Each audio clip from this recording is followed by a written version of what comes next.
tuan-puan ada bajet sekitar RM150,000, inilah masa yang terbaik untuk memiliki gold bar 250 gram ni, emas kedua terbesar selepas jongkong 1 kilogram. Bayangkan seketul emas kecil ini nampak biasa tetapi nilainya mampu menyamai sebuah kereta mewah. Gold bar 250 gram ni bukan sekadar logam kuning, ia adalah aset yang bernilai tinggi yang kalis inflasi serta terbukti meningkat nilainya dari tahun ke tahun. Kita boleh lihat sendiri perbandingan harga. Pada tahun 2000 dulu, harga 250 gram ni hanya sekitar RM8,000 dan meningkat kepada RM32,000 pada tahun 2010 dan terus meningkat kepada RM96,000 pada tahun 2024 dan kini mencecah RM150,000 pada tahun 2025. Dalam tempoh 25 tahun, nilainya sudah meningkat lebih 18 kali ganda.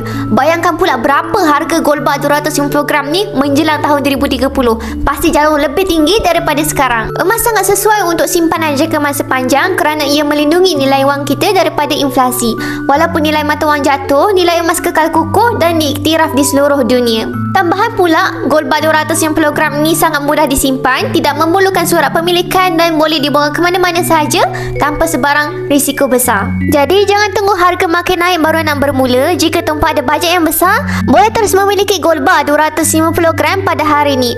Kalau belum mampu, tidak mengapa. Tuan-puan boleh bermula dengan 1 gram yang pertama, konsisten simpan 1 gram untuk 1 bulan. Yang penting mulai sekarang sebelum terlambat. Tuan-puan boleh rujuk pin video saya untuk daftar akaun Emas Gap secara percuma dan saya akan bantu tuan-puan sebaiknya. Follow kami rapat-rapat untuk ilmu emas dan kewangan. Mantap!